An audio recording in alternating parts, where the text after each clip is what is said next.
अस्सलाम वालेकुम। आज कैसे हैं आप? उम्मीद है अच्छे होंगे। आज मैं आपके साथ चावल की खीर बनाने की एक बिल्कुल नई रेसिपी शेयर करूंगी। चावल की खीर सभी को पसंद है, लेकिन और ये बहुत लंबा और थका देने वाला काम होता है। लेकिन आपको आज मैं एक ऐसा तरीका आपके साथ शेयर करूंगी जिसके साथ खीर बहुत मज़े की बनती है और बहुत जल्दी बन जाती है। इसके लिए हमें चाहिए तकरीबन 150 ग्राम खीर। एक छोटा कप ले लें, चावल ले लें और इसको आप धो के 1 लीटर पानी में बॉईल कर लें। और जब ये बॉईल हो जाएगी तो इसको थोड़ा सा ठंडा करने के बाद ग्राइंडर में 2 मिनट स्टिल थोड़ा सा पानी डाल के इसको अच्छी तरह ब्लेंड कर लें। ये देखें, चावल हमारे रेडी हो गए हैं। अब मैं इसको ब्लेंडर में डाल के ब्लेंड कर लूँगी और ये बहुत अच्छे ब्लेंड हो जाएंगे।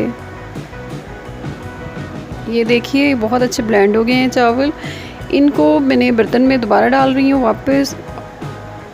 और इसके में अब हमने पानी नहीं डालना, इसके साथ सिर्फ दूध डालेंगे 2 लीटर। और भी फ्रेश मिल्क है, फुल क्रीम मिल्क है। ये जनाब गया 2 लीटर दूध। फ्रेश क्रीम डालेंगे हम इसमें तकरीबन 250 ग्राम। गार्निश के लिए रख के बाकी सारा इसमें काट के डाल देंगे। किशमिश, बादाम की खरी, नारियल और अगर आप जो भी डालना चाहें। लॉकडाउन की वजह से मुझे छुहारे नहीं मिले थे, वरना इसके साथ इसका टेस्ट और ज़्यादा मज़े का हो जाता।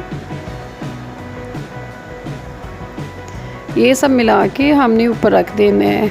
और अब हमने इसको तकरीबन आधे घंटे में हमारी ये खीर तैयार हो जाएगी। बाकी जो आपने गार्निश के लिए बचा के रखा था ड्राई नट, वो उसको गार्निश के लिए ऊपर लगा दें। और यकीन करें, ये बहुत मज़े की बनेगी। छोटे बच्चे बड़े सबको पसंद आएगी। इस तरीके से बनाइए। और ये बनाना भी बेहद आसान है।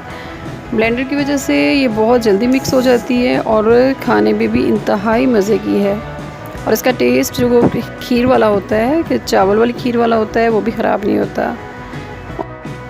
उम्मीद है आज की रेसिपी आपको पसंद आई होगी। मेरे चैनल को सब्सक्राइब करें, लाइक करें, शेयर करें। फिर मिलेंगे एक नई रेसिपी के साथ। अपना ख्याल रखिएगा। अल्लाह हाफ़िज़।